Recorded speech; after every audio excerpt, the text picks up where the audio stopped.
Now, once you have your customer jobs set up, close some of these windows, then it's time to start recording the transactions as they occur. So here's, if you look at the home page, they give you a logic of how they have a flow. Let's look at customers. Let me close this window. Now, many companies, their starting point is an estimate. An estimate, I'm going to characterize as you want the business. That's an estimate. You want it. A sales order, which is only available in Premier and up, sales order means you got the business. You have an actual order. And then when you do the work and you've earned the money, then you create an invoice. Okay? Now, of these three activities, the first two do not update the accounting records. In other words, financially, nothing has happened. Because all you have is an order. You have a want of an order and you have an order in these two cases. But it doesn't mean you've earned anything yet. So QuickBooks does not record, does not post to the accounting records that a sale has occurred. It records these documents. It's available. There's reports that you can find out what your estimates are and sales orders are, but it will not affect your profit and loss or your balance sheet because nothing's happened yet. You know, it's only an invoice that will update the accounting records that actually records the transaction in the accounting records, post the accounting records, and will affect profit and loss and balance sheet. All right? Is everyone clear on that? Did everyone know that, or just you didn't even think of it? Okay, so let's start with an estimate, because that's who uses estimates, quotes, something like that. You do. Who else? No? You just sell it. That's it. You sell. No one says, "Hey, give me a quote." Or We're not using QuickBooks. okay, but you could use it. Okay, you don't really not for profit, but you ever get commitments like people say, "Yeah, I'll pledge this." Well, we just kind of record a pledge receivable. Okay, right. Once they pledge it, quote, they owe it. Right, that makes sense. We have a nonprofit edition, which is a little different. Okay, but it has the It's the same concept. Yeah, the It's functions not- are the same. They just use different wording for some of the forms. Okay. So what an estimate is, again, it's you want the business. So let's do an estimate. Let's say I'm going to do a utility shed for this Mike Ballack. So I'm going to pick the job utility shed because that's specifically what I'm giving him an estimate for. So now here's where class comes in. Okay, now in this company, I have two really relevant classes, new construction and remodeling. So let's say this is new construction, so that's the class I'm going to use for this. That's how I want to understand my business. What's new construction, what's remodeling? I want to see where my revenues and expenses are coming for each of those sections.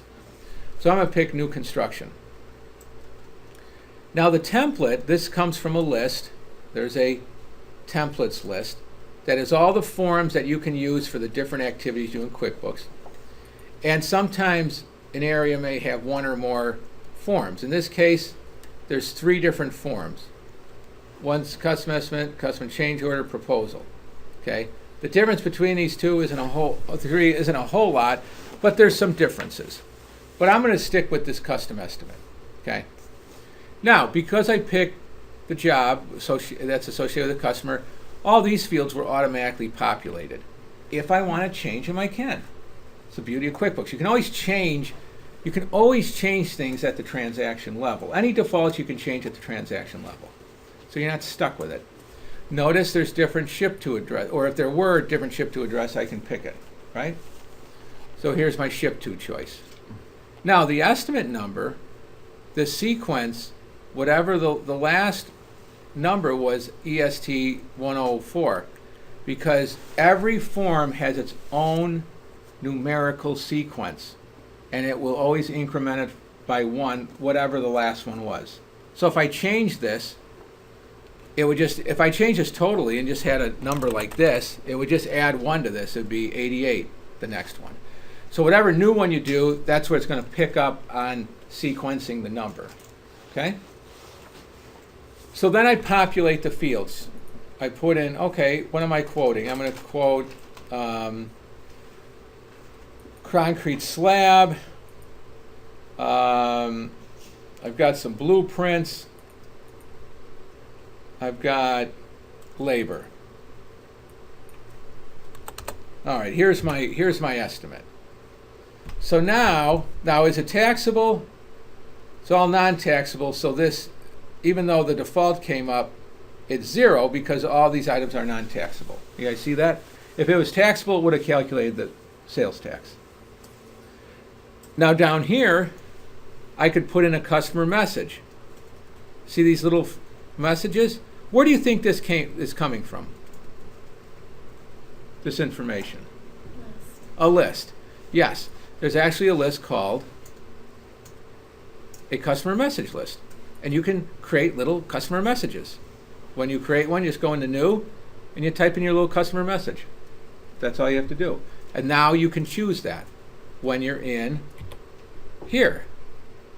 Say, please sign and date this proposal. Projects will begin in 2 weeks. I can then put a memo in, whatever I want. Customer tax code. The customer is taxable, but the item is non-taxable, therefore they're not taxed. Okay? Just because a customer is taxable doesn't mean they're going to be taxed if the item isn't taxable. Now, if you're a not-for-profit, you'd set up as a customer, they're non-taxable for everything, so no matter if the item is taxable, they still won't be taxed because their customer status as non-taxable would override that. So you're always non-taxable, I imagine, for most things. Like if you buy office supplies, are you non-taxable? Yeah. What business is this? Oh, it's a charity. What charity? But it's like, it's an United Way. Eric's like, hey, what kind of Well, business? just I want to get in that curious, business. yeah. You know? I'd like to get out Well, of the they're tax not system. taxed on anything, even if they own the building. Right. They're totally tax exempt. So that's why you'd set them up that way, because then as a blanket, no matter what they did, they wouldn't be charged tax. That's the customer level is the highest level that overrides everything else when you put in the status there. Unless the item is non-taxable, then that would override. So it's sort of funny how it works, but it's all logical. So this is my quote. Now notice, I got this cost amount here. And then I have a markup and then a selling price. Now, how did QuickBooks know what this amount was and what this amount was? How does it know that? Think what we did before lunch. What did we do before lunch? We set up what? Items, right? So how does QuickBooks know that? Well, each of those items is set up with a percentage. That's right. They were set up. The cost was set up because it's a two-sided item, obviously, or it's an inventory part. So the cost was set up, and the selling price was set up. When we did the items, remember, if we do, say, a two-sided item, like here, there's cost and there's sales price. That's where it's getting it from, because we set it up that way. Okay? Now, the percentage thing is just a feature that's in estimates, and it just computes it. It calls it markup. It computes this. It knows what this is, it knows what this is, so it can compute that. So we didn't tell it that. It computed this. QuickBooks computed it. But we did tell it this, and we did tell it this when we set up the item. Again, that information is behind the scenes that then interacts with the transaction that we're setting up. So now we've got our items set up, our estimates set up, and now I can say save and close. So what am I going to do? I'm going to send this to the customer, and hopefully the customer says what? Yes. Yeah, go ahead, do it. But let's say the customer comes back and says, I'm shopping this, and you guys are a little high. If you give me a 10% discount, you got the business. Right? So we go, oh, geez. Well, we think about it, and because we're in business, we say, okay. We roll over, right? So now I've got this invoice, or I got this estimate.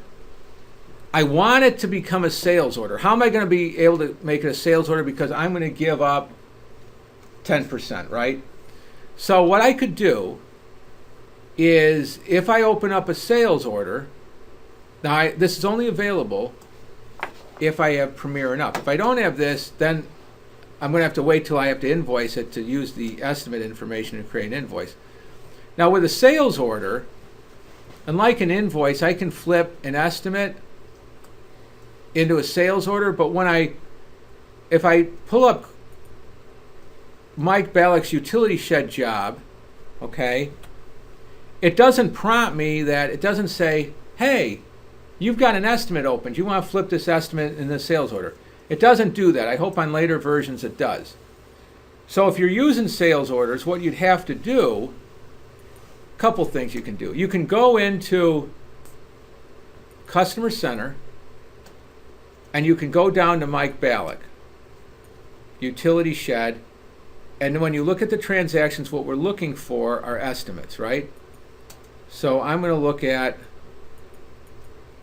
show estimates. No, why doesn't it let me show estimates? There, estimates. There's the estimate I just came up with, right? Now it indicates it's active. When you create an estimate, it always assumes it's active unless you uncheck mark that it's active. So it'll stay active forever unless you go in and uncheck mark that it's active. So what I can do is I can open this up, this estimate, and Mike says, okay, 10%, I'm going to do it. What I'm going to do is I'm going to leave this estimate like it is because this was the original estimate. But what I'm going to do is flip this into a sales order. See up here in the taskbar, I can take this estimate and I can create an invoice, I can create a sales order, or I could create a purchase order. It's given me 3 choices here. In my case, I want to create a sales order because I can get the business if I give them 10%. So I'm going to pick this. It's going to say, okay, this is copied over now into a sales order. So now it's going to open up the sales order. There's my sales order. Now, what do I need to do the sales order to make it right? 10%. Take 10% off. So with your expert knowledge now of items, how do I do that in the sales order? Discount. Get a discount. Now, I'm going to look and see if I have a 10% discount. But I'm going to have to do it. Do I want to do it to each item or the whole thing? So what's okay, good. The first thing I'm going to do is grab the subtotal, right? So I'm going to grab the subtotal, and I got my subtotal. Then down here, I'm going to check out what discounts I have available. Well, I got a 5%er. I got 10%er right here. Okay, so I'm going to pick that one. And now I have this fixed, right? And he's going to sign off on it because that's the deal. So now this is my new sales order. So I go ahead. Notice everything comes through. Notice there's a separate sequence of numbers for sales orders. Every form has its own sequence of numbers. I can change this if I want. If I wanted to carry forward that same number from the estimate, I can do that. I can just type it in here. But you have to type it in. There's no Yes, no, that doesn't link them. But it does link them down here to that estimate. See that? Okay. It links it down here to that estimate. But if I wanted that number to be here, I just have to put it in.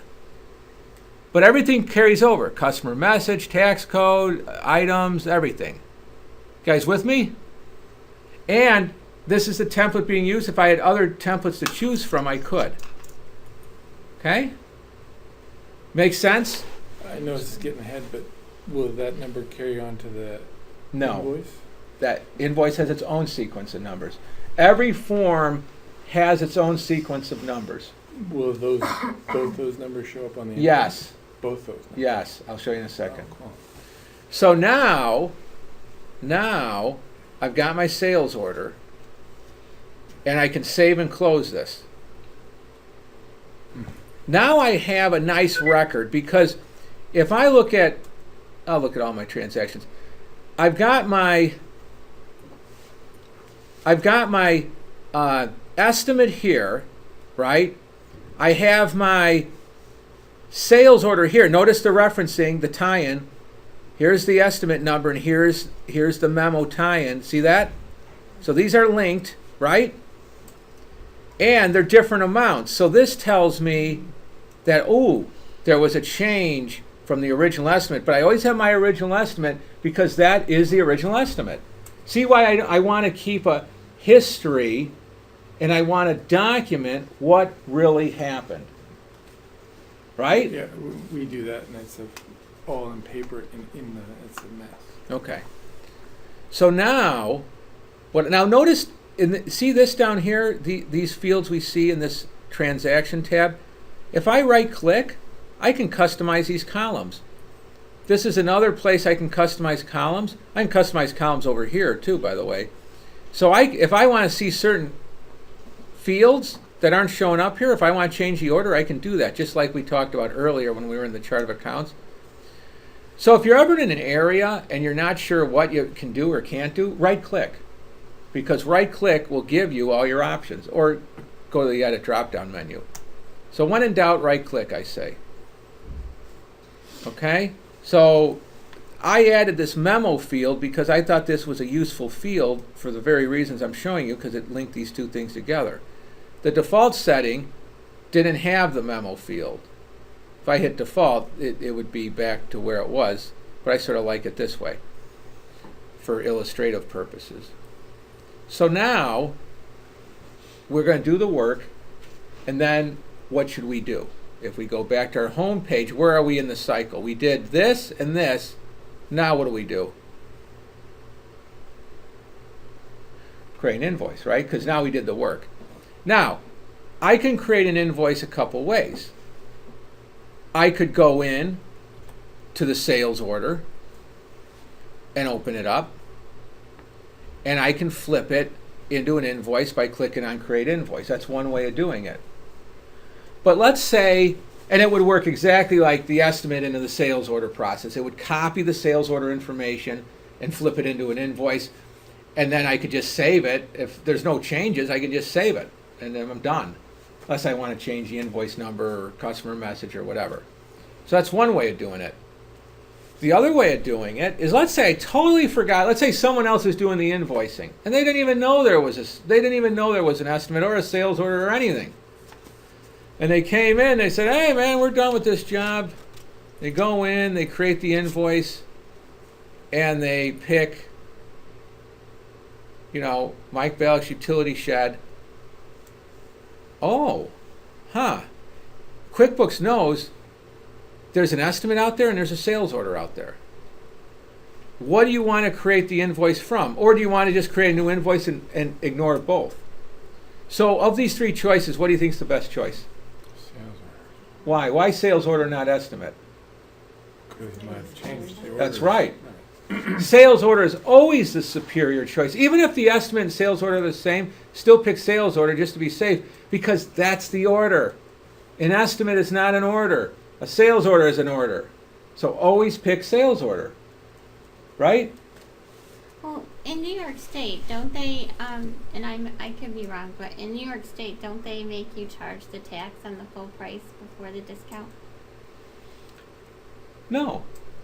No, if you have a discount, you have the sales tax is only paid on what you are paying. Not really, because if you go to Wegmans and you buy something for $2 and you're Okay. lucky enough to have a $2 coupon, you have to, and say technically you owe $0. You still owe the tax before the discounted price. That may be for groceries, and you know why? Because now on groceries they don't charge you on food sales tax, Well, so it'd be on the say package, you bought a packaged stuff. packaged item. Yeah, But same thing.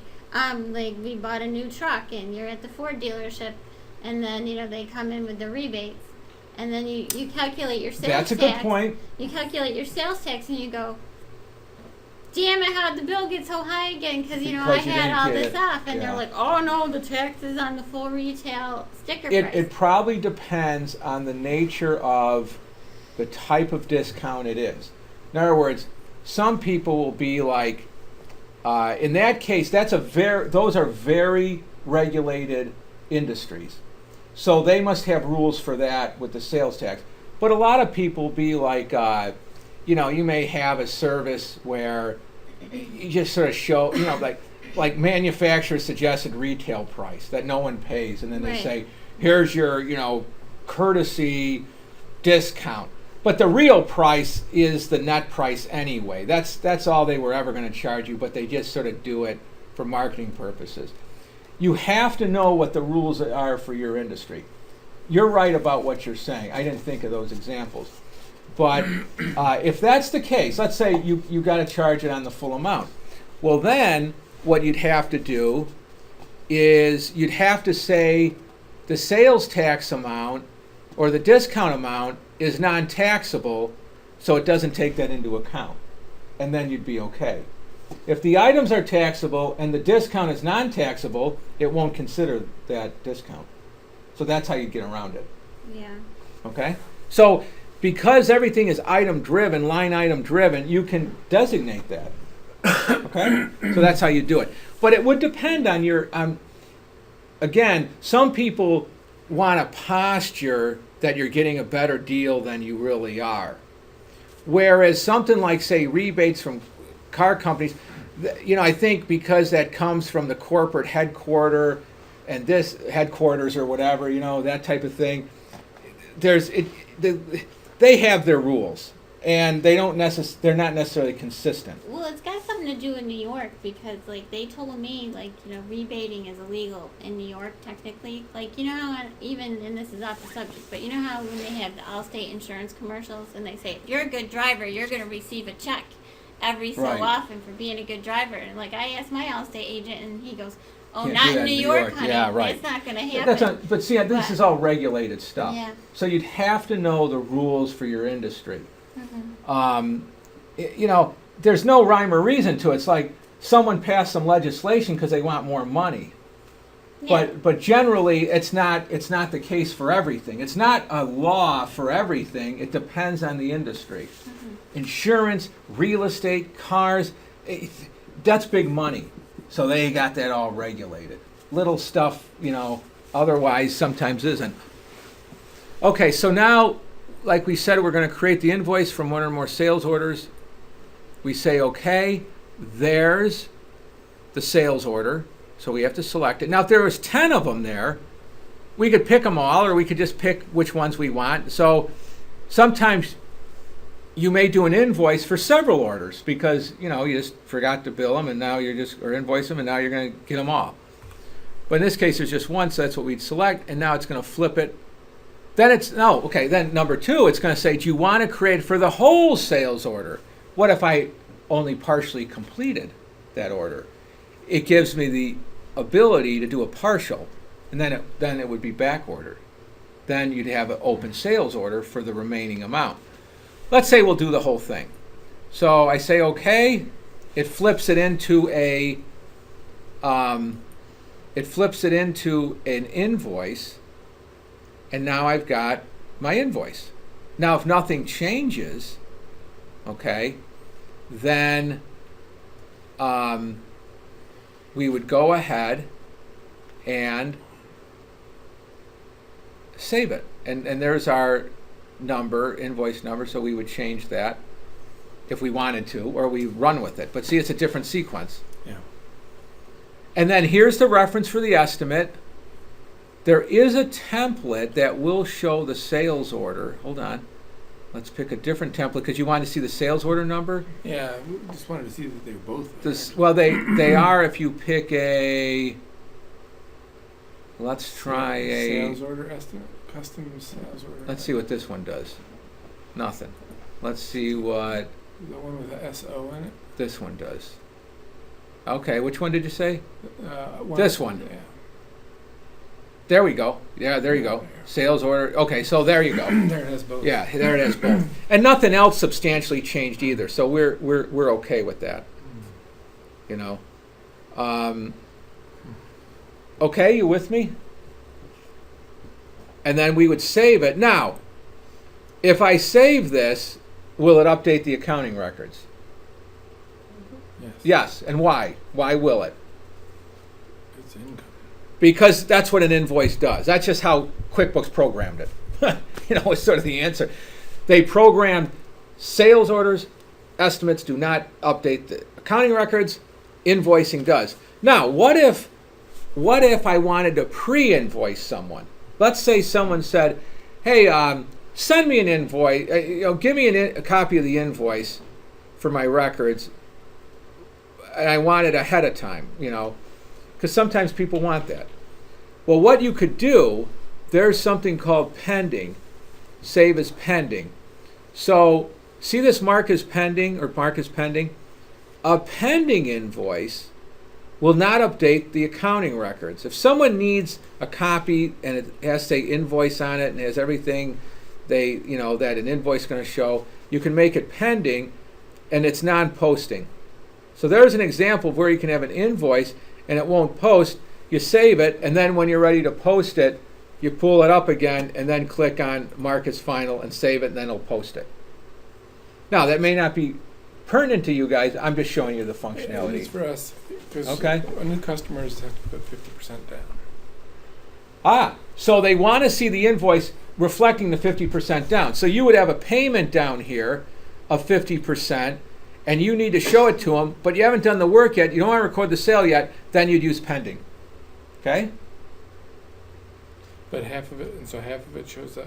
Well, no, you got to put payment as an item. Remember we did that as an item? Oh, right. And then you would put in, 2,600 and Right, so I would take that off the balance. That's right. Well, you would record that you got the down payment. When you get the down payment, you'd record this in here, 26, whatever. I don't know if this is right. Fine. And then that's the payment, and then you make this pending, Right. so you can print it out and give it to them. And you haven't recorded the sale yet because the sale hasn't occurred yet. But then when it does, you go in and make it, you mark it as final, and then you're cool. Okay?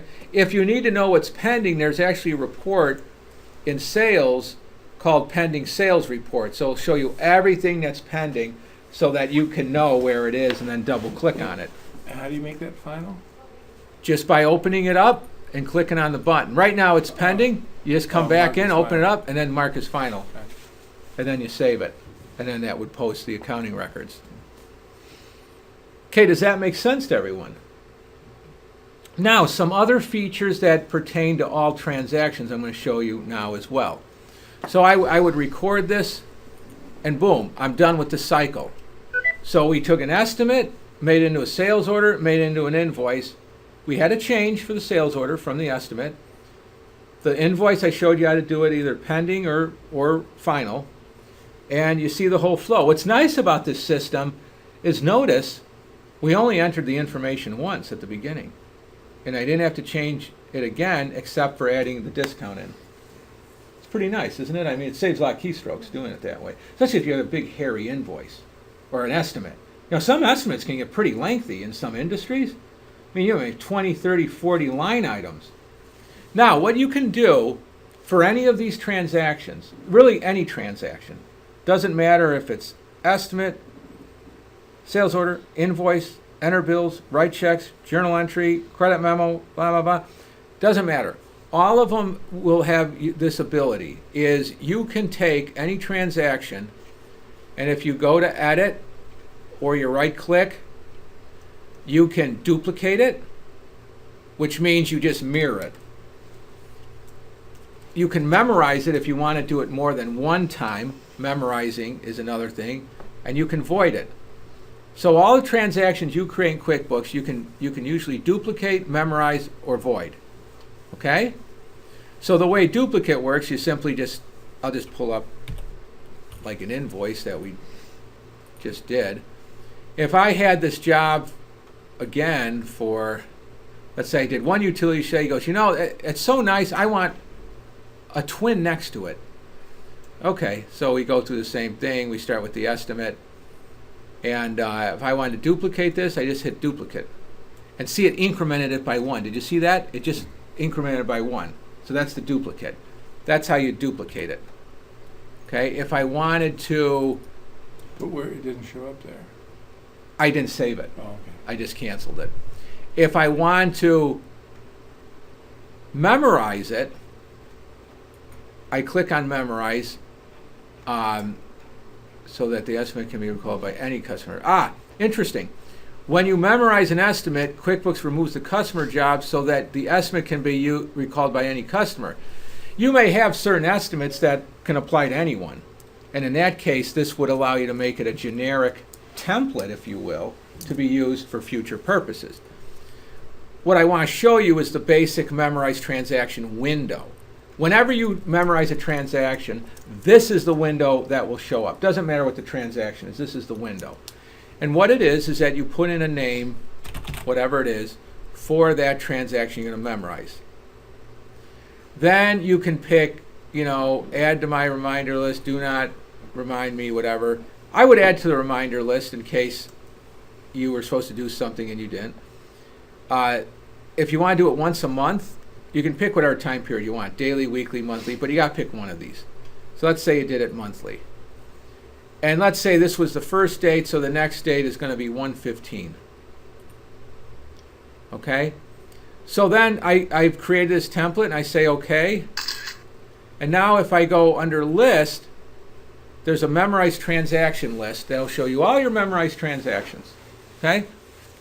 So what you do is you open this up, and here's all your memorized transactions. We have a lot of them. The one I just created was this one. Okay? So if I want to record this, I can go down here to my handy dandy button. I could say, well, if I want to edit it, I could edit it. If I wanted to open it up and use it and record it in effect, I'd double click on it. And there it is, and I can change it. I can assign it to the customer I want and change whatever information I need to change. Okay? Now that's true with any kind of transaction. Now in other transactions, for example, like an invoice or something, or let's say, let's go to invoice. If you want to duplicate or memorize an invoice, like this one we did, and you click on memorize invoice, this allows me to, again, name it. I can say automate transaction entry, meaning it's going to remind me, if I pick so many days in advance, it'd tell me so many days in advance when that entry needs to be entered. Same thing, I'd pick a time period, but unlike the estimate, I can pick a next date of when I want that to be. No, that was true with the estimate too. But then it says how many are remaining. The other one was open-ended. The estimate was open-ended. It didn't ask me for number remaining. So if this was the first one, I wanted to do 12, I'd have 11 more. So that's the difference. Is this I can set a number of transactions that will repeat for that many times.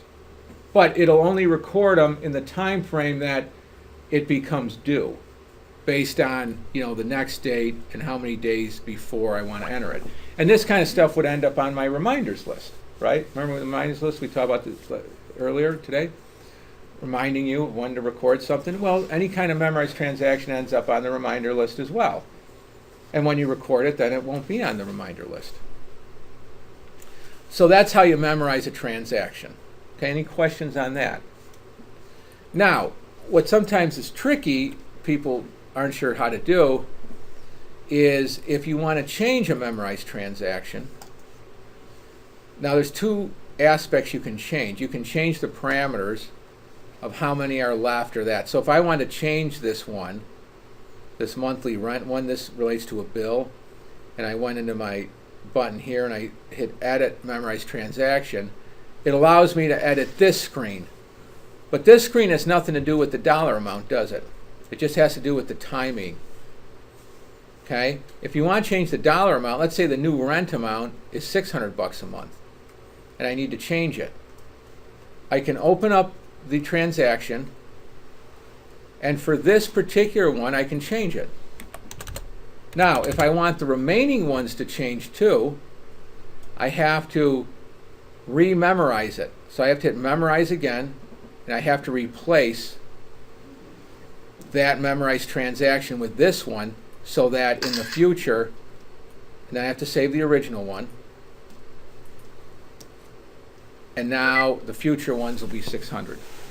So you have to, if you change the dollar amount, you have to rememorize it. A lot of people miss that. They're like sort of lost. They're like, Well, I opened it up, and I changed it for the one transaction. I saved it, and then when I went back to the memorized transaction list, the old number was still there because you didn't rememorize it. It just did it for that one. Okay. That one, I remember when I figured that out, I didn't know. I was the guy who was stuck with it, and I was like, how the hell do you do that? And finally figured it out. This is a few years ago. All right. So any questions on the memorized transaction list? And remember, or doing memorized transaction, there's a list for it. Now you can delete these at any time. You can just select one of these. I mean, I got so many of these. I'm going to, delete. Probably should delete all of them. I've built up quite a few. I'm just going to knock out a few while I'm here. Now void is very easy. When you void a transaction, it just zeroes it out. So if I went in here, open up this invoice, and I voided it, it may not let me void it because it did. See, it just zeroed everything out. That's all voiding does, is zero it out. That's it. Does nothing more than that. But I have to save it for it to take effect. But it still has a negative balance, too. Because he paid me $2,092. It doesn't zero that out because I got the money and I recorded I got the money. Okay. In other words, if I got the money and it's in the bank account, it's You never done. got the money. Yeah. Yeah. If I never got the money, I would have to delete that transaction where I show I got the money. Then I'd go back to the original one. I'm not going to save this, or I could always revert back. Revert just goes back to where something was. Okay, so that's how you avoid a transaction. Now, this process I'm showing you, duplicate, void, memorize, it's the same for any type of transaction. If I went into bills, enter bills for vendors, I'd have the same choices. I'd be able to duplicate, memorize, or void. So it's the same thing. It just would be for that type of transaction. Just depends what window you're in. Now I'm going to show you something I think is very useful and something you guys should use when you get back. There is the ability to look at your databases and make wholesale changes very conveniently. There's a feature called Add, Edit, Multiple List Entries. When you go into this, and you all have it if you have, 2007, I think it's, I don't know when this may be after 2007, this feature. But Add, Edit, Multiple List Entries, what it does is it shows you, or has the ability that you can look at 5 of your key databases: customers,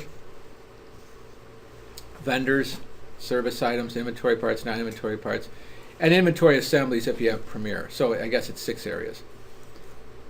Now, what you do is you pick one. Let's say I pick customers. Now again, this is a screen. It's a type of list in a way.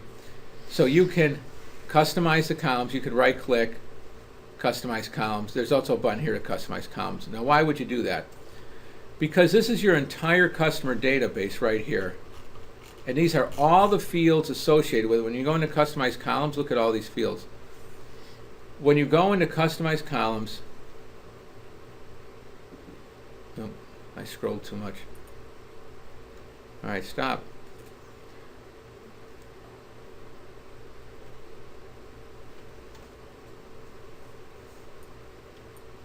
Wow, I really did something fast. Okay. Here's the customized columns. Look at, these are all the fields that are showing. Look at them all. And these are all the fields that are available. So in your database, there could be, I don't know, there's probably 50 fields there that could be populated. Now, this is the way I would use this. Is you look at the fields that you feel should be populated. You go through this list and get over on the right-hand side all the fields you think are pertinent to your customer database that should be populated. Once you have these over here, and say OK, and they'll all show in the order you have them. Any gaps means you need to populate that information, right? It'll show you all the holes in your database. You know, whether you're missing addresses, phone numbers, emails, custom fields, whatever. So if every customer should have terms, and you have customers that don't have terms, you could go in and add the terms, right? So you can go through and populate this very quickly with what it should be. If you're totally missing, let's say you never use credit limits, and after we talked, you said, Kurt's right, we should give everyone a credit limit, at least something. So let's say you wanted to start out giving everyone a $5,000 credit limit. Look at all the gaps. Now, if you had to do that one at a time, it'd take a while, right? But watch what you can do. You can put it here. You could right-click and say duplicate row or a copy down. Let's say it's a $50,000 limit. Now everyone has $50,000. Entire database. Now, if some should be different, just go in and change those few that should be different if you have a standard amount. So you can copy down anything. If you maybe you don't use customer types and you go, I want to start using customer types, but I don't have any, and 80% of your customers are one type, then copy them all down for everyone, the 80%, and then tweak the 20%. See, you can sort on any of these fields too, because look, these are columns that are sortable, ascending and descending. So by being proactive, you can get your database updated a lot quicker than if you had to open up these one at a time. Because this is like a spreadsheet. You're like in a spreadsheet environment where you can do things very quickly, and you can copy down and you can resort and then copy down from a certain point down. And so you can get to this stuff a lot quicker than you think because of the ability to sort and copy down. Make sense? So I used to go into the item list and click on each one to change the prices. I know. Now watch. Now we go to the service items, let's say. Okay? And you have to save your work, by the way. You have to save your changes. Look, these are all the fields you got. You got all the pricing fields, all the accounts. You have custom fields. Oh, I forgot to mention in the item list, when there's 5 fields, you can create custom fields. So for inventory items, there's like 5 or 6 fields you can create, custom fields. Just go in to custom fields. You can put in notes too, custom fields, and then define fields, and then you can, why won't it let me? Let's see. Cannot find when the add edit. Oh, if that wasn't open, it would open up a screen. I could change the wording on this and add a couple more. But you can create custom fields, and those would show up here, and then you could populate them. See, in your add edit multiple list entry. Oh, let me in here. Right, and you check out all your accounts. Make sure your income account is right. Make sure your sales tax code is right. Make sure. But look, isn't this easy? Just looking at it. Look, you can just see if something's wrong. It's right in front of you. And if there's any gaps, it'll be glaring. This will save you a ton of time and allow you to evaluate all your key databases as defined here. So homework, you guys should go through your preferences, and you should go through every one of your databases that's pertinent in this window and make them right. Make them more complete. Okay? Make sense? Any questions on this? This is a powerful, one of the best tools in QuickBooks to get your database up to snuff. Okay. Now, the other area in customers is the credit memos. We did invoices. Oh, before that, let's do the sales receipts, because that's the cash sales. When you guys do invoicing, when you do an invoice, it automatically, when you record it, it automatically creates an accounts receivable. So an invoice automatically is a credit sale, meaning that no one gave you money, or they could have given you a down payment, but you're still owed money. When you do an invoice, it means you're still owed money, basically. When you do a cash sale, so you get credit card, cash, check, whatever, that's a sales receipt. That's what QuickBooks calls a sales receipt. So when we click on sales receipt, the difference in the form template is typically there's a payment method, which comes from the payment method list that we talked about earlier. And then you can put in reference number or check number. But everything else is the same. You still assign it to a customer job. You still put in the items and the amounts and the tax, sales tax and message, and everything's the same. The difference is this will go right to undeposited funds. When you get paid, which would be right away because that's a cash sale, it's going to go to the account called undeposited funds. Okay? So there's nothing different than this about it. To fill this out is really no different than doing an invoice. And you can flip an estimate into a sales receipt. You can't flip a sales order into a sales receipt. That's just how it is. So if you were paid on an invoice right away, and when you are paid on an invoice, then what you go into is receive payment. So in receive payment, this relates to invoices. You pick the invoice. Let's say Mike pays me now, Mike Ballack, for his utility shed. He only owes me this because there's a down payment, remember? And then I would apply, if he paid me the full amount, remember under preferences when I selected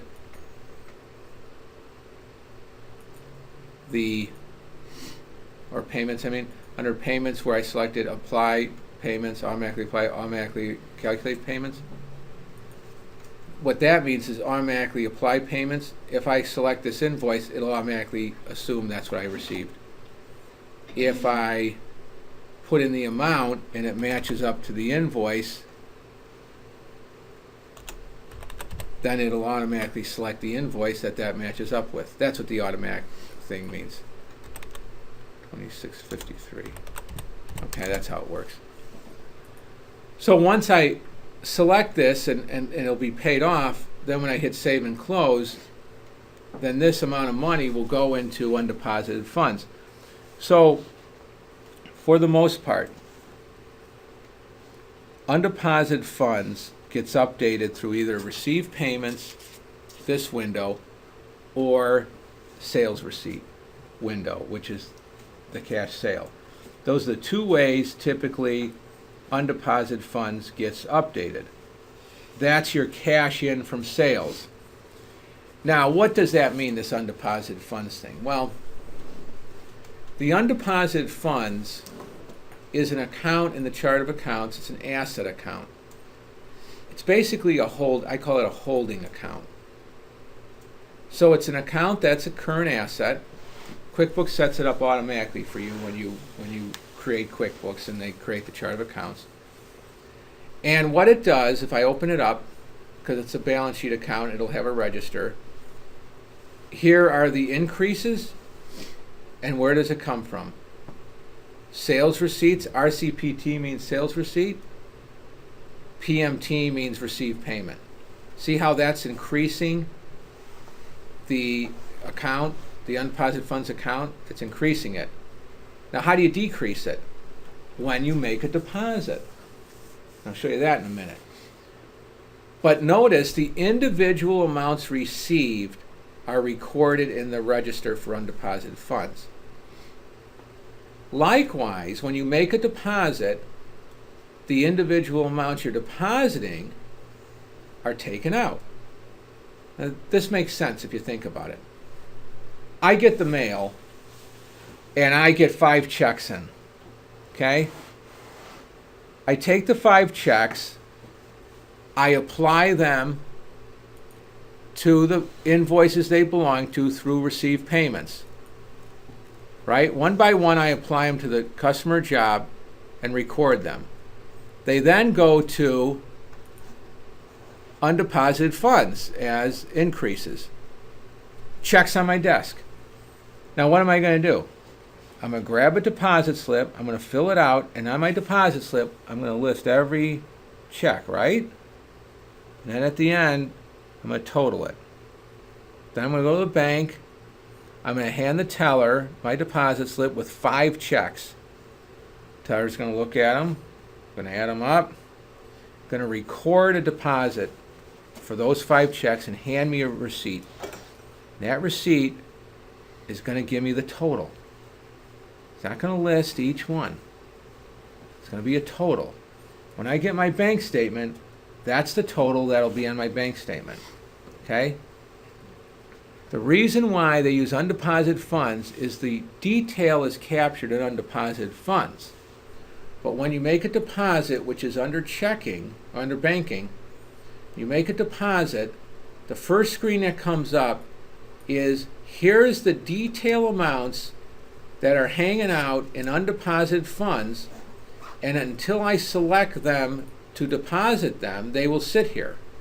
When I select my deposit, if it's the 5 checks I was talking about, which say it's these, this is the total that will agree to my deposit slip. And these individual amounts will be taken out of undeposited funds. But what's updated in my checking account is the total. Not the individual amounts, but the total. Why? Because when I do my reconciliation, I can compare totals to totals. Because what does the bank record? They record totals, right? They don't record each check. They record the total. That's why they do it this way. So when I select this, now watch, I'm going to select this, these 5. And I'm going to see, here's the detail. Now watch what it's saying. You're going to deposit in your checking account on this date. Let me move ahead, make it the 31st. I'm going to make this deposit on this date. It's going to go into this account. What account is it coming out of? Undeposited funds. That's how it gets relieved. And then here's all the information related to it. What's the bank going to record? This amount, right? What's going to end up in my checking account? This amount. So watch. I save and close this.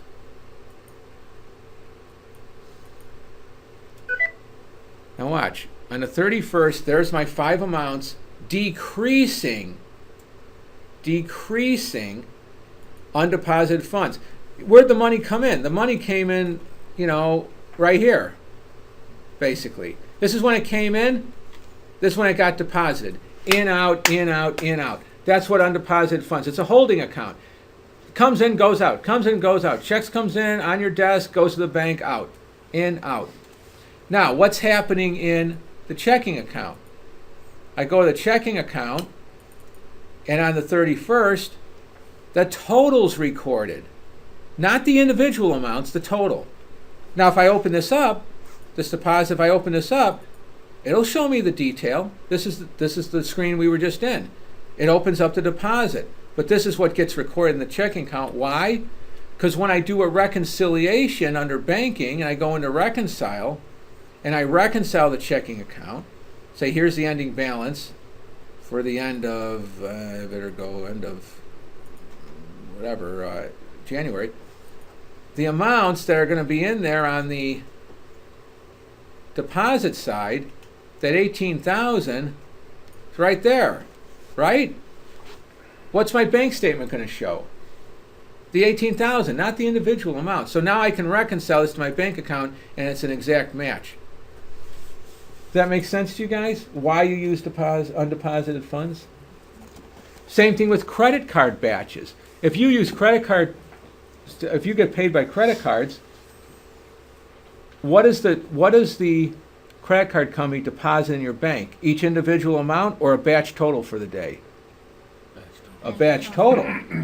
So you've got to record the individual transactions in QuickBooks through either receive payment or actually what you're going to use is sales receipt because it's a cash sale. And the individual amounts go into undeposited funds. And that's what comes out of undeposited funds. But it's the total deposit that goes in the checking account. Same thing with credit cards. It's the total batch amount that goes in to the checking account because that's the amount that goes into the bank. And that's what you're reconciling to the bank. That's why QuickBooks did this, is to save you it's a lesser evil, because if you had to figure out what individual amounts made up each deposit, it'd be a hassle when you reconciled. So that's why they go totals to totals, and that's the vehicle they use to do it. Okay? So I sort of got into the banking part of this because it's sort of unavoidable once you get into received payments and sales receipts. It's tied right in with cash, with banking. So that's why I sort of went in that direction. We'll still look at the banking module and go through how to do a reconciliation, but it was important for you guys to understand how this undeposited funds thing works and why they do it, and get the intuition down so it doesn't baffle you. Is Is it- there a report that you can run that says what your deposit is for that day? Yes. How it's Broken out? broken Yes. out? There is under banking, there is a deposit detail report. Can you pull it up for a second? Sure. And we'll go to the 31st to show the one we did.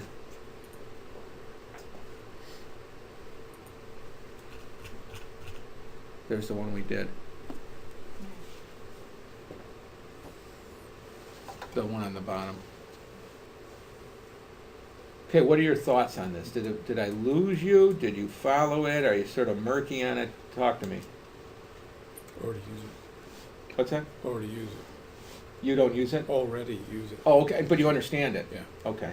You guys all understand it then? Okay, a lot of people are really lost on this one. So it's good that you guys get this, because it's a little slippery. It's not the norm. It's not what someone would normally be used to.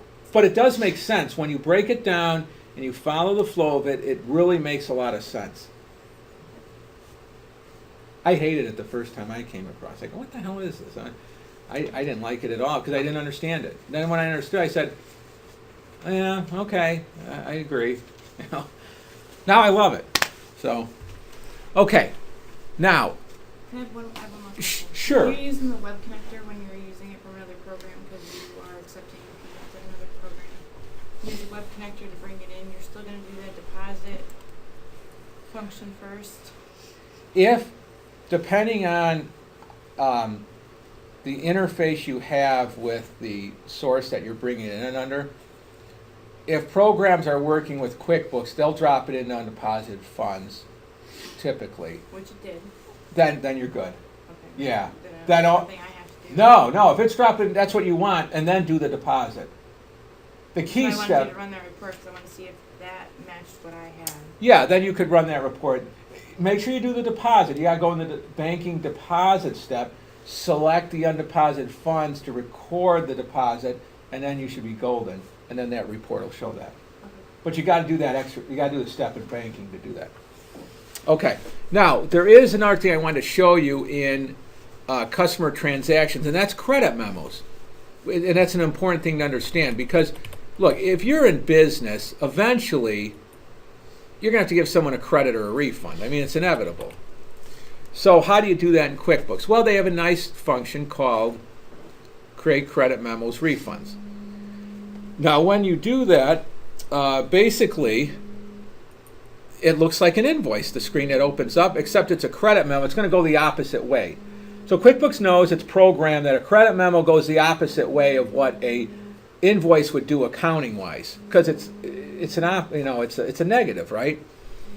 So the thing is, the way it works is there's really three choices you need to make in a credit memo. The first thing you do is just complete the credit memo. You say, okay, Mike, I gotta give Mike $100 credit. So here's Mike's utility shed, class, you can pick the class, it was new construction, date, credit number is its own unique sequence. Remember I said everything's unique sequence, same thing with a credit memo.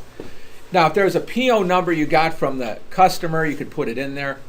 And then you just say, okay, what's the credit for? Well, I know one of the things was concrete slab. Someone did a little sloppy, so they're gonna get $100 credit. Okay, so there it is. Now, if it was taxable, you'd pick that, but in this case, it wasn't. And if it was, then the tax code would kick in. Customer message, memo, tax code down here. It's exactly the same like an invoice, except it's going to go the other way, like I said. So when you go to save this now, and there may be one or more templates available for a credit memo. Again, you can look at your choices. Tomorrow when we get into customizing templates, you can see how you can make them the way you want. All right, so now I hit save and close. What comes up is a window that will ask me, okay, what do you want to do with this credit? Do you want to retain it as an available credit, which means it's an open credit to later apply to a customer invoice? Do I want to give a refund, which means I'm giving cash? It's not going to be applied against any invoice. I'm giving cash. Or 3, do I want to apply to an existing invoice and it'll bring up all the existing invoices for this customer and then I can apply it? Okay? So let's do give a refund. He's already paid. We're not doing any more business. I owe him $100. That's the credit. I got to pay him. So when you pick give a refund, what comes up basically is the equivalent of really like a write check screen. Says who it's going to be to. You pick how the refund is going to be given, check, cash, whatever. This is from the payment list. Remember the payment list? So it's one of these choices. There's the $100. Here's where it's coming out of, my checking account. If it's a different bank account, pick a different one. Date. Now, to be printed means this would be part of a batch print of other things. If I don't want to batch print it, I want to sign a check number right now, I unclick mark to be printed, and I put in the check number. Okay? Then I can pick a class and put in a memo. Now, if I say OK, it's going to record that the account associated with this item will be reduced in accounting language. It'll be debited. And what will also be reduced or credited is the asset account checking, because I'm giving money. So this will print out a check for me. It will take it out of this checking account and reduce the sale amount. That's how it works. That's giving a refund. I'm giving up cash, and it's in effect reducing the amount of sales I made. Okay? So that's how you would do that. So I'll just say okay. Okay, so that's one example. Let me do another example. Same thing. Let's say, okay, find out I got to give him another $50 for something else. So go in, fill it out. Okay, this time labor, and I give them $50 back. So I say save and close, keep number. Now let's retain as an available credit, or let's try to apply it to an invoice. Now there may not be an invoice. I don't know if there is. If I apply it to an invoice, I say okay, there is an invoice I can apply it to. I'll apply it to this invoice. And so he'll owe me $50 less when I apply this. And I say done. So now, when I go in to receive payment for Mike Ballack, he owes me $26.03. The original amount was this, but $26.03. Why? Because I applied a payment, right? I applied a credit, I applied a credit. Where does that show up? Because it says discounts and credits applied. That says 0. Well, I already applied it. I'm not applying it here. This is the balance forward. It was already applied. If I retained it as an available credit, which I'm going to do next, then I can pick it here. And I'm going to do that next. Okay. So let me just since it's already applied, it's applied. So the balance forward is already adjusted. Now, let's do another one for $75. So now we're going to do a credit memo for the ballot. And we'll do labor again. And we'll do it for $75. And we say save and close. And retain as an available credit. So now it's an available credit. Now when I go in to receive payment, now I have an ability, okay, to apply credit. Let's first pick ballot. And now if I select discounts and credits, there's a $75 credit available. I select it. When I say OK or done, it creates a column called credits, and there's the credit. Okay? So that's how that works. If there's a credit hanging out there, you can select it and apply it. If you apply it, it adjusts the balance. So it's still applying the $50 as well. It already applied the $50 previously when I did that. No, now what's owed is 2603 minus the 75. So now it's 26 or 25 something, you know. Oh, but you voided this. I think you voided that. So that 2528, that's what's owed. Okay? how'd you get it? It was saying 0. Now it shows up. What did you do? What did I do where? It was saying that there was a 0 amount due. No, it You wasn't. didn't It just, check you on couldn't the see left. it. You just couldn't see it. Oh, I see. You couldn't see. I'm trying to make this wider. You just, there. You just didn't see it. There. Okay. Now you can see. That's what needs to be due. Well, because I didn't make a payment. You were reading payment. I had to make the payment. I had 0 in here. I didn't put anything in yet. I got you. But I'm just, the point is, I applied the $75. So Gotcha. he only owes 2528, not 2603. Okay, everyone with me on that? All right, so that's how we would knock that out. I'm just going to leave that open for next time. Okay, so that's correct. So we went through estimates, sales orders, invoices, enter sales receipt, let's see, receive payment, credit memos. Now, if you guys ever send out statements, create statements, okay, is once a month, usually you should send out statements for anything that's due. And what you can do is you can date the statement date, you can put in the period that you want to cover, and if you want all customers that owe you money, that's fine, or you can do multiple customers and choose the ones you want. Or if you just need to do it for one customer, you can do it for one customer. If you want to do it by type, you can do it by customer type. Or preferred send method. I mean, there's all these different ways of slicing and dicing. And then over here, you can decide whether you want to show the detail of the invoice or just the statement, total. You want to, maybe you want to exclude things with a 0 balance. Why tell someone they owe you nothing? It's sort of senseless. And then, you know, balance less than so-and-so. Maybe you don't want to bother sending one out. If they owe you 20 cents, don't send 50 cents worth of stamps to, you know, let them know they owe you 25 cents.